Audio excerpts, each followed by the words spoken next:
Namaskar. Welcome back to the second session on imparting value education at tertiary level. In the previous session, we tried to set the tone for how to impart value education in higher education.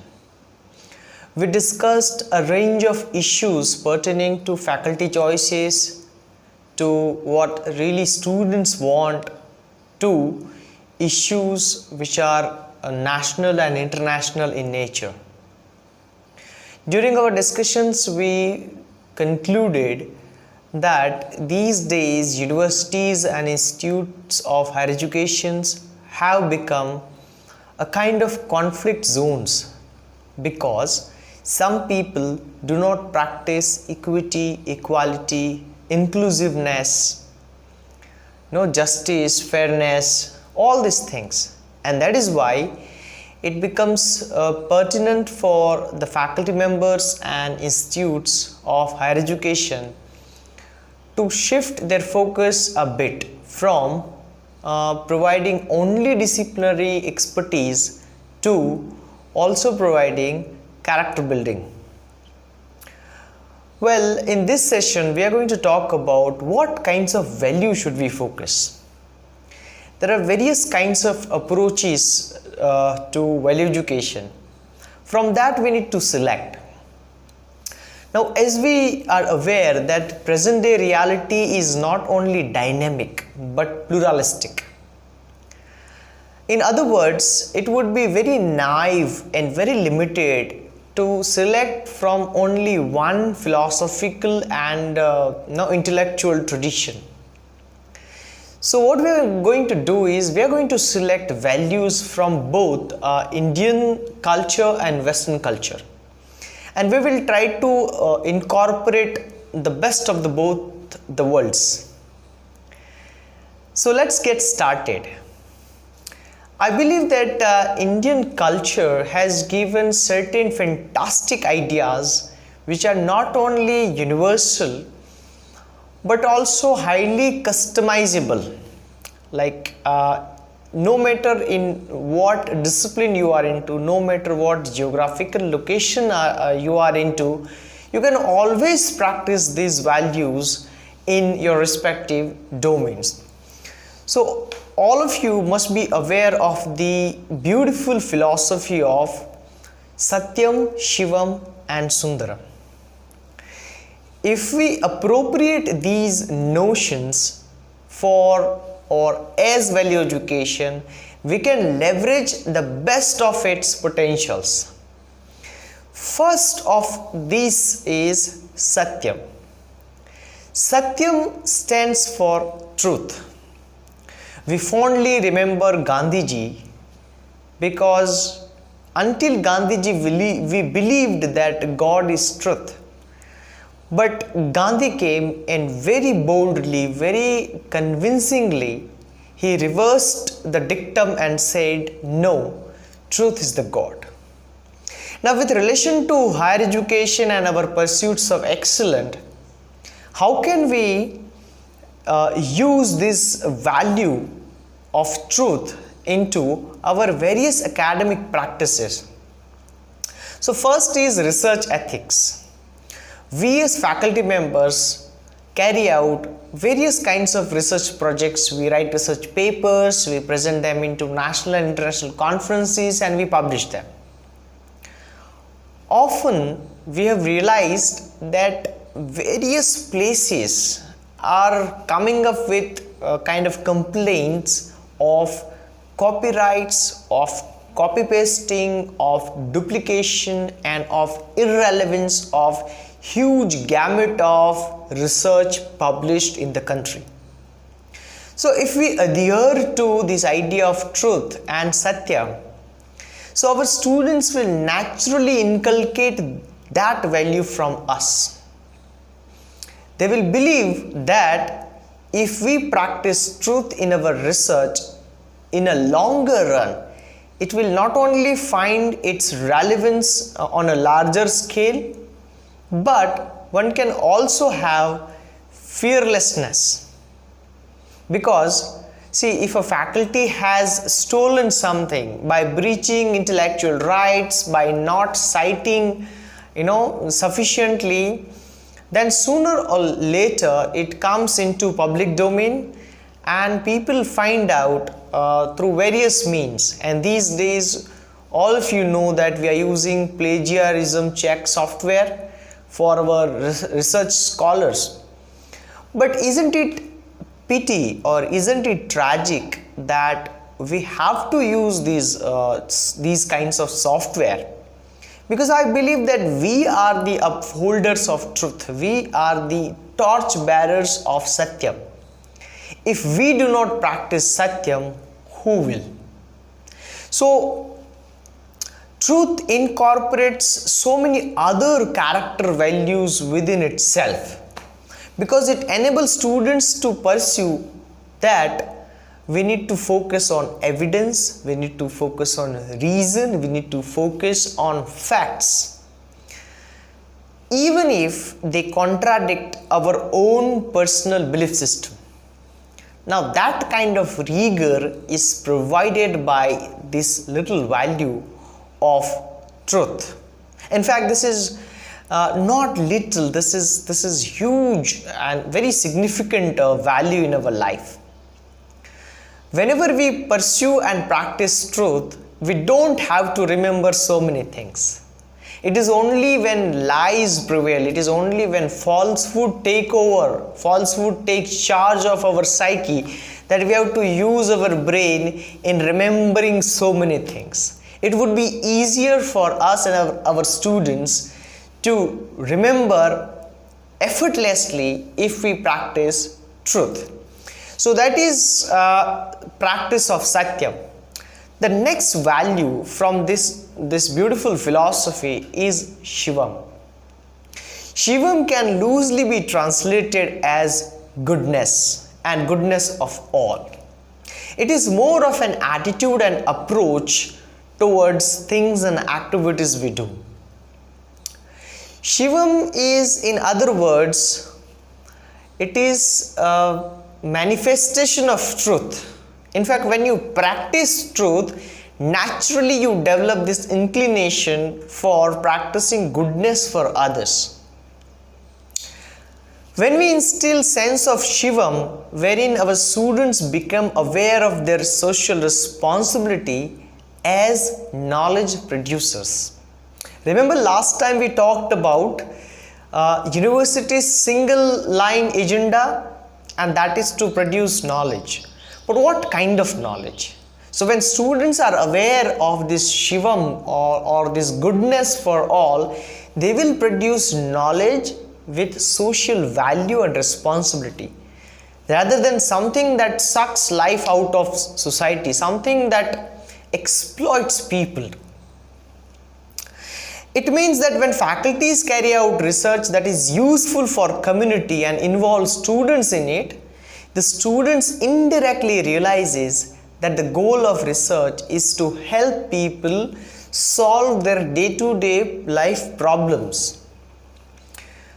So far we have seen that all the new inventions, gadgets and technologies have been invented for the luxury and comforts of the creamy layer of the society.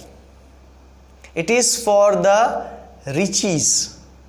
But as the academicians practicing Shivam, we should orient our students to look around themselves, to look around their immediate social milieu and see if their expertise can help that immediate surrounding solve certain problems. And that engagement is also pedagogically very useful, because when students find purpose in their learning, they will engage better, and as a result they will achieve greater academic excellence. Isn't it fantastic? So I really love this idea of Shivam with particular reference to academic research.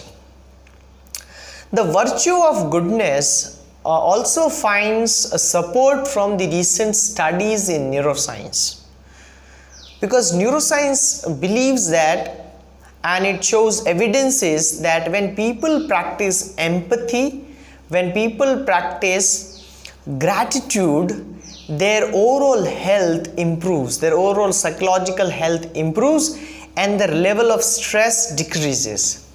So I believe it is a win-win situation. When we practice Shivam, it also improves our health and it also helps the immediate community. So the conclusion from Shivam is we need to very actively engage our students in practicing the whole idea of welfare state, the whole idea of Shivam. The third concept in Satyam, Shivam and Sundaram is Sundaram, which is beauty.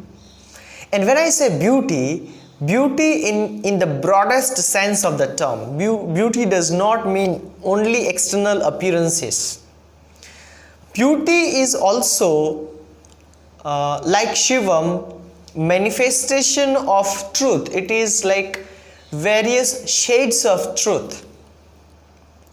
Whenever we carry out some research which is very socially productive, we need to present it beautifully also. Beautifully keeping in mind the end users. These days we talk about user-friendly products, user-friendly advertisements, user-friendly learning interfaces, user-friendly websites and mobile applications. In the same way, when our research projects become user-friendly, the utility of them goes up. It like soars in the sky. So whenever lectures, presentations, PPTs, examples, behavior are beautiful, students would naturally imbibe the value of doing things beautiful. There is another interesting thing about doing things beautifully, because we perceive knowledge through our senses, and when something strikes beautiful to eyes, we pay attention immediately. It doesn't mean that we should not focus on the truth. Of course, at the core there would be truth. Our intentions are Shivam, and our presentations, the outermost circle, would be driven by the concept of beauty. Because ultimately, we need to ensure that our students understand the value of presentation, the art of presentation. It also means appreciating and respecting different shades of opinions. That's why I said beauty in the broadest sense. So in the classroom discussions, it is quite possible that certain students may not express their views as per our own expected frame of reference. In that case, we should also appreciate them, because they are different versions of the truth that we are trying to bring out collectively. So with this Satyam, Shivam, Sundaram as the foundation of the values that we want to cultivate, we need to now dig deeper into core values that Indian intellectual tradition has given to the world. And if we remain successful in instilling these values, it would be a great service to humanity. So in next course of this lecture, I am going to talk about 5 Indian values. You may call them Indian life skills, which need to be instilled in our students. So first among the list is the beautiful concept of Samvad, or in English, dialogue. If you ask me what are the key terms that define Indian culture, I would rate Samvad as one of the top 3 concepts. The whole Indian intellectual tradition thrives on Samvad. Be it Srimad Bhagavad Gita, be it Vidur Niti, be it Gargi Yagnavalkya dialogue, to the Hind Swaraj. Gandhiji wrote Hind Swaraj in this tradition of dialogue. Now, what happens in dialogue? Dialogues create a level of or an ambience of acceptance and mutual exchange of ideas. And it is not exclusively Indian in nature. We also have a very profound tradition of Socratic dialogue, Socratic method. In education, we use this term Socratic method, wherein teachers and students enter dialogue through question and answer. I think this is one of the best methods of teaching and learning. So, when we carry out a dialogue, we are seekers. We no more remain faculty members or like professors. We remain seekers, and seekers are often more open to possibilities. Like they don't, seekers don't purposefully lead the discussion to a desired outcome. They remain open and flexible to the natural course of the discussion. You know, when students learn this art of dialogue and discussions, they become better citizens. And better citizens with this tool of dialogue would refrain using violence at any given point in time. Because they would believe that things can be resorted through dialogues and discussions rather than using any means of violence. So, isn't it a great value that we should be inculcating among our students, and how through the daily practice of dialogues in our classroom, in our campuses, in fact we should have more and more discussions forums, open discussions forum on campuses. And you might be aware of Oxford Debating Union, wherein they debate greatest concepts of the world from all walks of life. So, in our list, dialogue is the first value that we need to focus on. Second value is Vivek. What a beautiful word. You know, Vivek can loosely be translated as judicious sense or prudence.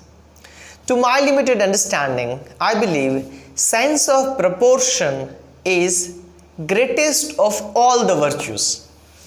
If we understand how much, when, why, to whom, about everything, I believe we will make fewer mistakes.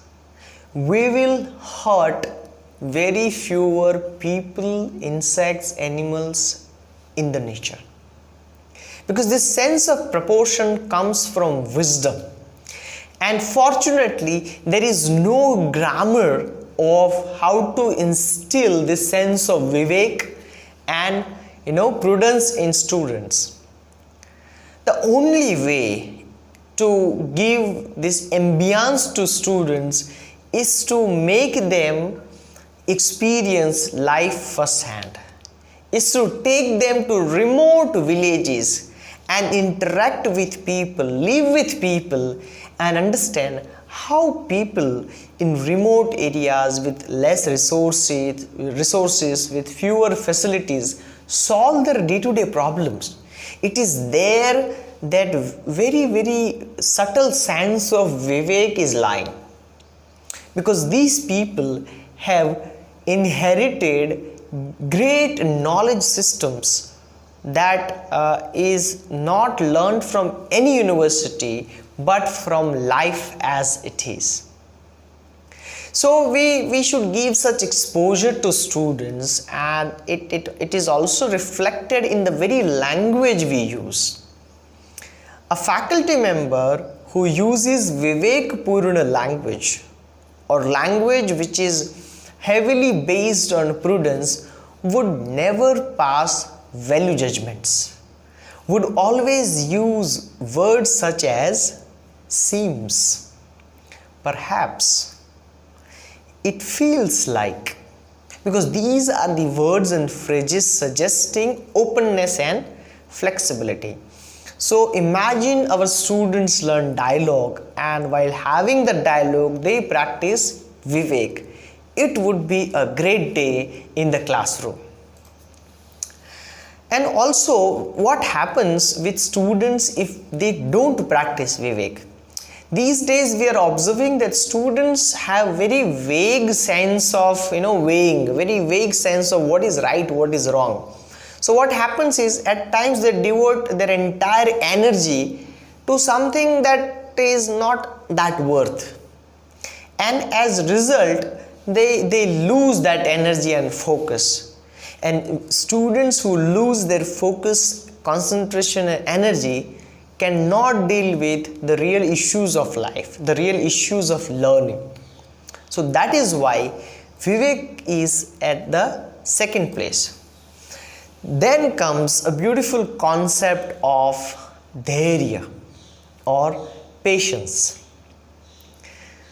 When we look around our life, when we look at students, everybody is like hungry for, craving for instant gratification.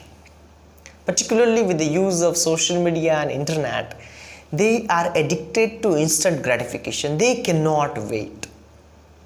Waiting is very difficult for our students. They will take impulsive decisions rather than decisions which are governed and guided by reason and patience. Dhairya enables us to see things clearly. Here I am reminded of a beautiful novel by Hermann Hesse, a Nobel Prize winning novel called Siddhartha, which is based on the life of Gautam Buddha. A very famous quotation from this novel is, when Gautama is trying all the ways of self-realization, one of the seekers meets him in the forest and asks him that, what if you do not have self-realization? What will you do? And the beautiful answer Gautama gives is, I can stand, I can fast, and I can wait. What a beautiful concept, because waiting is dying. People find it very difficult to wait. So during the times of patience, we often discover connections among apparently disconnected dots. That's what Steve Jobs said. He said that success is connecting the disconnected dots. But how can you see the connection among these apparently disconnected dots? To see that connection, one need to have patience. That's why when we guide students when they are writing term papers or projects or theses, or even when we write research papers, we should be working on drafts. So after writing first draft, we should like put it aside, and after a couple of days we should revisit the draft, and I'm sure invariably we find infinite changes that we would like to make. So it is here that the area comes into picture. Everybody who wants to focus on quality and excellence focuses on patience or dhairya. Fourth in this list is namrata or humility. As they say that on the path of learning and seeking, it is the quality that every student, every seeker, every learner must have. Namrata means readiness to learn. Namrata means not boasting about anything I have or anything I know. So it is one of the greatest virtues that a professor can demonstrate in the classroom. We have seen that often faculty members become very arrogant about their knowledge, or rather they would suffer from superiority complex because of the deteriorating quality of the students. They would feel that, oh, students don't know like anything, so whatever I know is sufficient for them. Why should I read more? Why should I research more? And that's where the overall knowledge level of faculties, universities deteriorate. So humility on the other hand makes one seeker rather than Mr. Know-all. As I said, that seekers are open to possibilities. Humility is not about underestimating what you already know, but it is about not being obsessed with what already you know. So how do you know humility? How do you know whether your students are practicing humility or not? So you can find it from their language, find from their informal discussions with you. Some people are obsessed with capital I have done so much, I have published these many research papers, I have participated in these numbers of conferences. So this I is a mark of arrogance.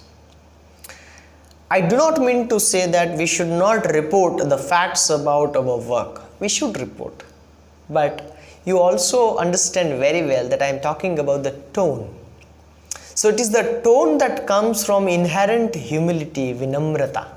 So when students develop vinamrata, when students develop humility, modesty, they will learn better.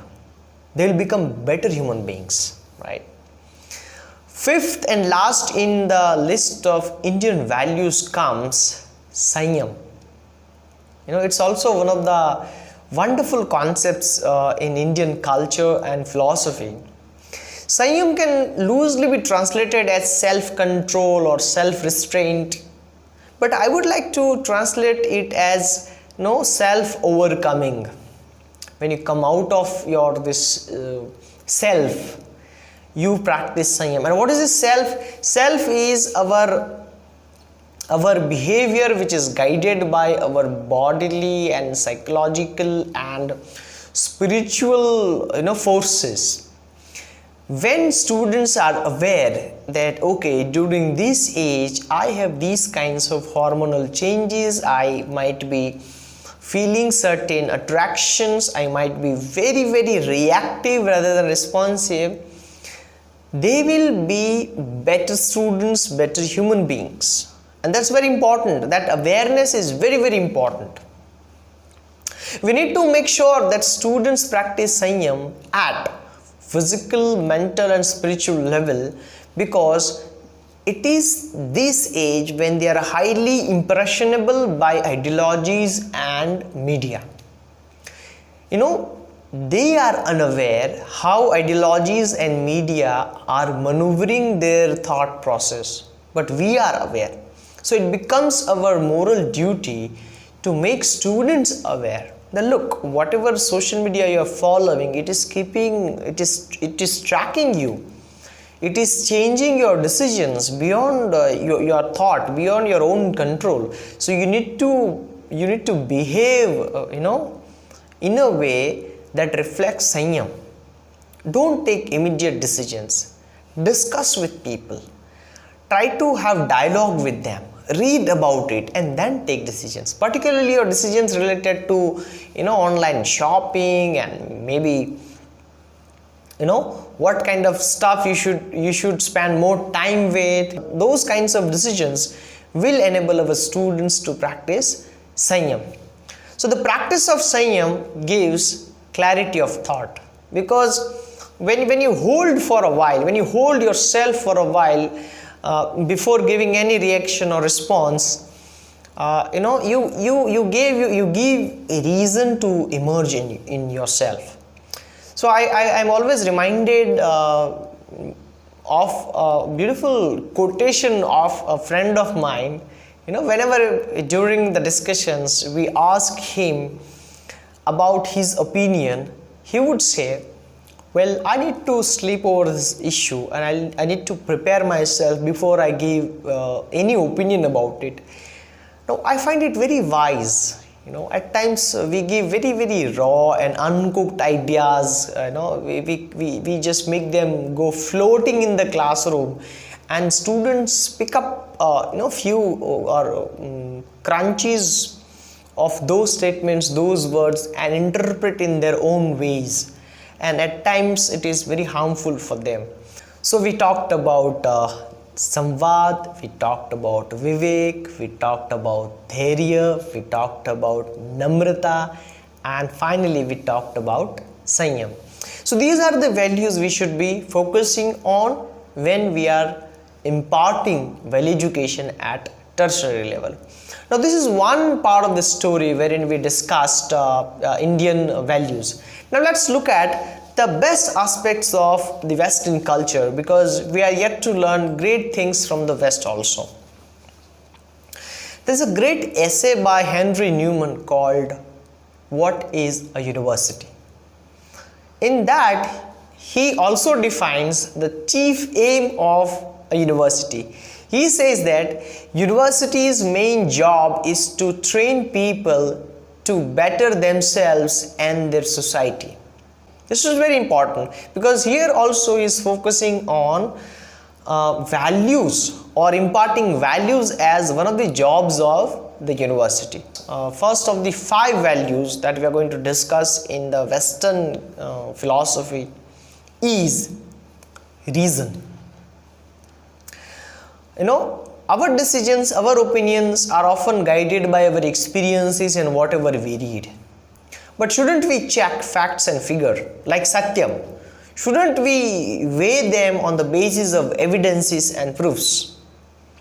Reason means to look at things rationally, analytically, and logically. That's why we have shifted from saying man is a social animal to man is a rational animal. We are social, all right, but that's one kind of description, but we are rational. So our decisions should be governed by rationality. So reason gives our students to question things. In fact, Professor A.K. Singh used to say that the chief aim of higher education is to question everything that is given to you. How do you enable this ability to question everything? It is only through reason that you can have that ability. Otherwise, your sense of judgment could be easily clouded by superstitions and media influences and ideological maneuverings and so on and so forth. It is inevitable for research and creating new knowledge that we practice reason. So during our classroom discussions, we need to present our discussions, arguments in such a way that students will find it difficult to find our own leaning towards any one of the opinions. We need to cut it open in front of the students so that they can also judge based on multiple opinions which are supported by recent research, facts, figure and data. So that's a value. I believe it's a great value that should be inculcated in our students. Second is human rights. I believe after 1945, since UN and other international organizations started talking about human rights, they have become very popular, and there are human rights organizations, there are human rights activists who are really working well in the domain of human rights. Now, why should we inculcate this value? Now, the fundamental belief in human rights is that every human being has a right to live a dignified life. And in dignified life comes a range of issues. When we inculcate the sense of human rights among our students, we should make them prioritize duty before rights, because right conscious cultures invite violence, because people would fight for their rights. Instead, if we make them focus more on their duties, they would not fight, and in fact fighting for duty is anyway very good. We need to ensure that human rights are not sacrificed in the classroom in terms of equity, in terms of equality of opportunity, or on the campus or during our research.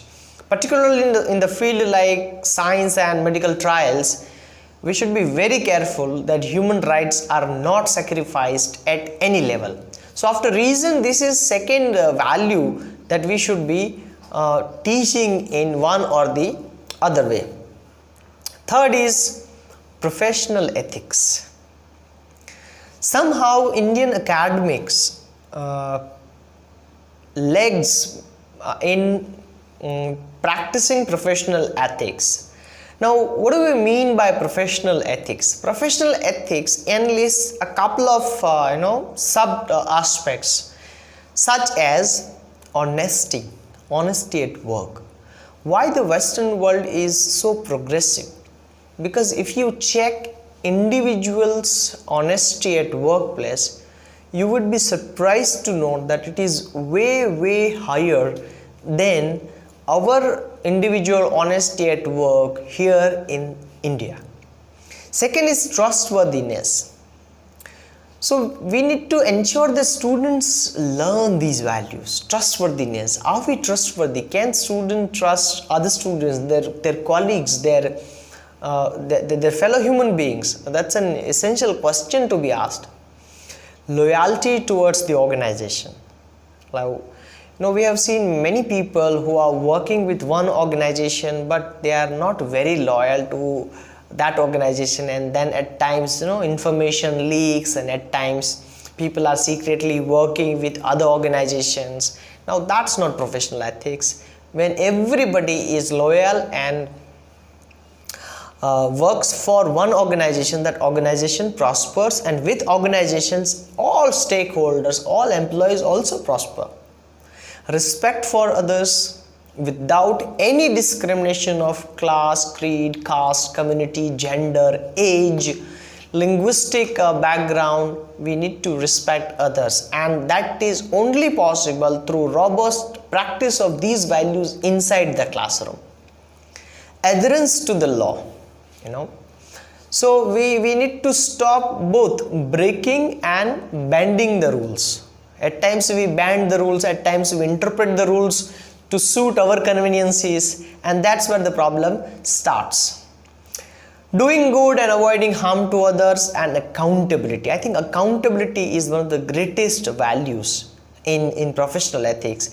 When people take ownership of their work, when people take ownership and when they remain accountable for everything that they do, I believe the quality is the best. Unless we are accountable, we do not perform to the best of our abilities. So that is number 3. First is reason, second is human rights, third is professional ethics. Fourth is, of course, democracy.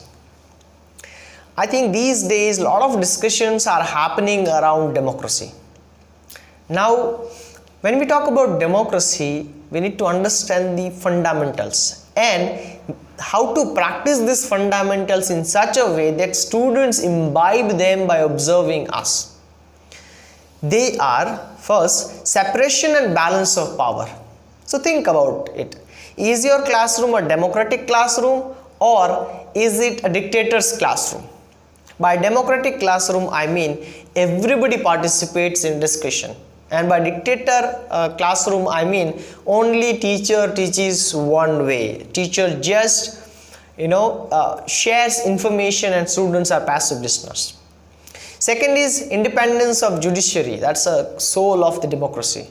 Civic participation. So we need to inculcate among our students this sense of civic participation. They should not wait for government to do everything. They can take leadership. They can encourage others to participate in solving day-to-day life problems. A pluralistic system of political parties and organizations. So in democracy, every party has a right. Every organization has a right to contest election, and that's good. In fact, we should have more options of choosing from the parties. Equality, it goes without saying. Respect for the rule of the law. At times our individual opinions may not be in tandem with what the rules are prevailing. However, since it is democracy, since we have elected the government by majority, we should abide by the rules decided by such a government. Transparency at all the levels of education and governance. We should practice transparency. No student should ever have a feeling that some malpractices has happened in the evaluation and I am at the loser's end, because that student is dangerous. That student will go with the feeling that this is the way of the world, and that's where we as faculties fail in creating accountable and responsible citizens. Free and independent media, because media should not be controlled, media should not be banned for anything, because they tell us the truth, and they should not also be guided by ideologies. Media should be as neutral as science is. Only then people will have factful and true knowledge of what is happening in the country. Last is respect for human and political rights, for example, freedom of association and expression, right to vote and stand in elections. So all these fundamental aspects of democracy should be upheld very high, and we should fight for upholding them at the respective place. Last in the Western list of values is public good. I believe one of the greatest things that we can learn from the West is that everybody in the Western world takes care of the public property. They think good about others. They would always behave in such a way that there are positive footprints behind them. So if you visit any Western countries, you will find people very helping, very modest, people who, and places very clean and nice. So it is not because of the rules, it is because of the education, it is because of the tradition that they have set up, it is those systems that they have worked really hard for. And where does all that begin? I believe all that begins in the classroom, all that begins in the universities. So I believe with this we realize that 5 Indian values and 5 Western values are so important that we cannot move ahead only in the field of domain expertise, and we should ensure that our students inculcate these values. Let me summarize the list of the values. In Indian category, we talked about Samvad, Vivek, Dhairya, Namrata and Sanyam. Whereas the values that we need to learn from the Western culture, we talked about reason, human rights, professional ethics, democracy and public good. I am sure you would have enjoyed and found this session informative. Thank you so much.